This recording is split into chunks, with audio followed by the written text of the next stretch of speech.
Yeah, Kirk, thanks so much for having us. Justin Lane, Channel Account Manager. Work with you all at SynerComm in the North Central region. Right.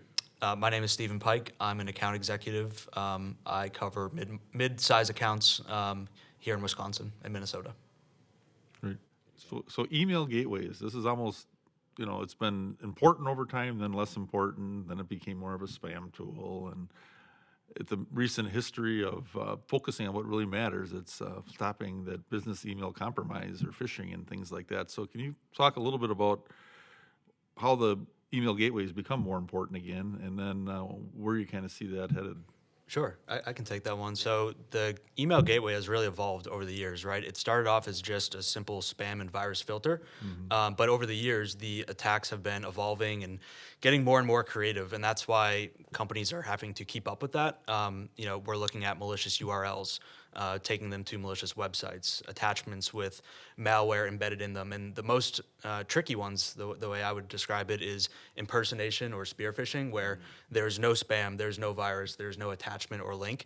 It's just quite simply somebody is pretending to be a trusted partner. Maybe it's your CFO, maybe it's a company that you do business with, maybe it's Microsoft asking for you to reset your password or to, send over wire transfer. My point is there's nothing actually wrong with these emails. It's just classic social engineering looking to take advantage of the vulnerability that an end user puts out there. So with that, it's been more and more difficult, and companies, such as ourselves, are doing a pretty good job of, staying in front of those. So it's been evolving for sure. And some of the platforms have some of that functionality built in today, like Office 365. So where does that fall short, and why would you need to enhance that? Sure. And with Office 365, they do a lot of great things, right? Microsoft in general, they are one of the biggest companies in the world. They do a million different things, and they do them very well. As it relates to email and specifically email security, they check the box, right? They have the tools, they have the products, but at the end of the day, Microsoft isn't a security company, right? That's not the core of their business. That's why companies like ourselves, Mimecast, a lot of other security companies out there are essentially there to fill the gaps. And with Mimecast specifically, over 40,000 customers that we service, over 50% of which are Office 365 customers. So to me, that says that, there's a certain gap that we're looking to fill. So How about resiliency? Is that a big gap too? Yeah, absolutely. I think there's a broad scope of what we do, and I think part of what he's talking about too is how we evaluate. I know one of the things that you do very well too is just looking at that attack surface. So whether it's the threat side or more of our cyber resilience side, customers that can't be without their data, if they have an outage, what does that look like? Absolutely. So Sync and Recover is a product that we offer. I think it's also just our evaluation and talking with customers. How important is it? For you, I think if I'm understanding the question, to be without your data. Everybody's or had their if Office it's 365 hiccup every now and then. I guess. Right. Yeah. Little. Every now and then when there's a speed bump. So it's. I think being in tune with that and understanding that, obviously our partnership, with you all and taking a look at that when customers have those outages. Again, what does that look like if they're experiencing that? We do have an offering around that with Sync and Recover. What would you add to that around Sync and Recover and how that, and what you're hearing from customers or kind of how that resonates in the market? I would also say as it relates to resiliency, you mentioned that if email goes down, Office 365, it could go down. I think they have some SLA. It's like 99.9% SLA. Like that's great, but that could equate to a couple of hours of email downtime. And a couple of hours of email downtime, what happens if that's at the end of the quarter? What happens if that's at the end of the year? Right. What does that come out to in terms of dollars lost, productivity? So being able to not only stop emails from coming in the organization, but being able to keep email up and running during an Office 365 event or outage, and then being able to recover any email that was lost or damaged in the event of an outage, that's key, really. So as far as everybody's got a machine learning / AI story that they're trying to apply, particularly to things like phishing and spear phishing, and how are you guys playing that game? Gathering the contextual information to make decisions on and to protect the user, and while letting them actually work and not be interrupted with false alarms. Yeah, so as it relates to that, I mean, there are a lot of new technologies that are starting to emerge in the cloud email security supplement space. And I think that there's definitely a good use for those. But at the end of the day, having a strong secure email gateway is, I think, critical. Gardner calls them SES. It's a SES vendor. And that's exactly what it is. It's a supplement to a strong secure email gateway because at the end of the day, it's, in my opinion, risky to be relying on a supplemental solution. So as far as the end user, you don't want them to be exposed to any sort of risk. That's why filtering all out, the bad stuff from the gateway, that's where it starts really. So, from your guys, what are customers when you're talking to new clients and opportunities? A lot of people have a gateway already. So, when they're coming to you, what is the challenges they're facing that they're looking to make a change? Sure. Yeah, I can take that one. So I guess there's really three common things. Reducing cost and complexity is the easy one, right? Expensive. It's some of our competitors, it's expensive to have one of these more, I guess, legacy gateways where it used to be an on-prem appliance. Now they're switching it to cloud, whereas we were cloud, I guess, since day one, really. The other two more important ones, in my opinion, are the API discussion. So having API connections for us, we have over 70 ready to go built out API connections. So if you're using something for SIM, SOAR, endpoint, firewall, being able to plug in a secure email gateway to those existing solutions and being able to share data back and forth, that's pretty powerful. And then the other conversation I'm having a lot of is, for some of our competitors, they might have several administrative consoles under one umbrella for that same company. So being able to manage everything that you're doing, whether it be email security, continuity, archiving, recoverability, end user awareness training, all under one umbrella for our, for Mimecast. Yeah, wrapped into the powerful. MimeOS. Yeah, absolutely.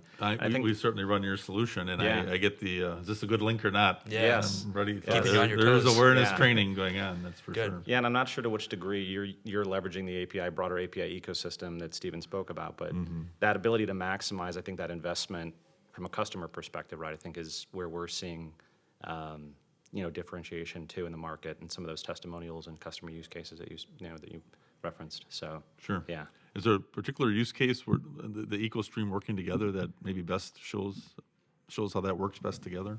Yeah, I mean, so for example, CrowdStrike is here. They're sitting next to us on the floor today, and I'm noticing that there's a lot of joint customers that we work with. So, Mimecast, at the end of the day, I'd like to say that we're perfect, but every now and then an email will slip through. No company is perfect, and then the guy would speak to us and then go right to CrowdStrike and say, they're here to clean up on the endpoint. So there's always use cases for companies back and forth. Endpoints, email security, being able to pick up where others are maybe missing. So being able to leverage two powerful tools like that together is super valuable, and there's no additional cost for anything like that. It's just built into the technology. It's pretty easy to set up as well.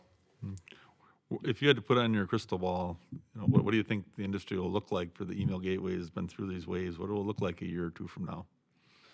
That's a good question. I mean, like we said at the beginning of this discussion, it's always evolving. I know that MX records are pretty predominantly the best way to know the source of into an organization is through the MX records, through the gateway. I wouldn't be surprised if we start to see more and more of these MX-less companies start to pop up. I also wouldn't be surprised if you see some of the leaders like the Mimecast, the Proofpoints, the Microsoft start to look at their own version of that. If that's the way that the market is heading, I wouldn't be surprised. What do you mean by MX-less, recordless?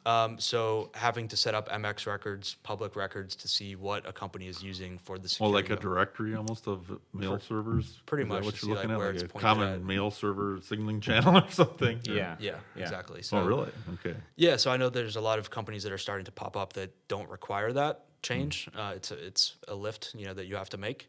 Being able to pretty much set it up on the side, it's a remediation tool. So I wouldn't be surprised if that's where it's heading. I don't know. But like we said in the beginning, I mean, it's constantly changing. It's constantly evolving. I'm sure Mimecast specifically will have to keep up with the industry and develop things internally. Yeah, let's talk about, they say the number one thing is keeping people from doing bad things that they don't know they're doing. Yeah. So what is The human firewall, The the human human component, firewall. yeah. And let's Firewall, talk yeah. a little about your human firewall capability and how that works. Yeah, so our product is called Awareness Training. It's the Mimecast product. Really, the core competency behind it is, in working with our partners and working with our customers, being it for an organization, giving them the ability to give end users, and their employees the ability to take bite-sized chunks of information, whether it be phishing or taking these bite-sized modules and being able to condense them, bring them out in a format that's relevant, to educate, for the human firewall, that aspect of it, educate what's a safe link, what's not a safe link, what to look for in these emails.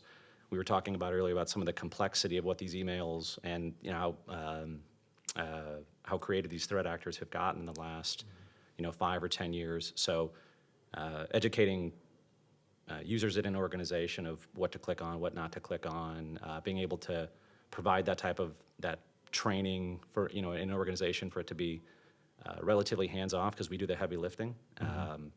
What would you add to that from an AT perspective? Yeah, for awareness training, we talked about email being the number one attack vector, and who are those emails going to? They're going to human beings. So like you said, the human firewall, I don't have numbers or stats to back this up necessarily, but humans are, at the end of the day, the weakest link in a security environment for any organization, because all it takes is that one click, right? Or all it takes is for somebody to wake up and, kind of be a little tired and respond to that email, not knowing that it could be super damaging to their company's brand. So, the way that we go about it, like you said, is bite-sized chunks. So maybe you've seen in your experience like a once-a-year training where it's like an hour-long, super boring, nobody's paying attention, Right. skipping through it on their phone, whatever.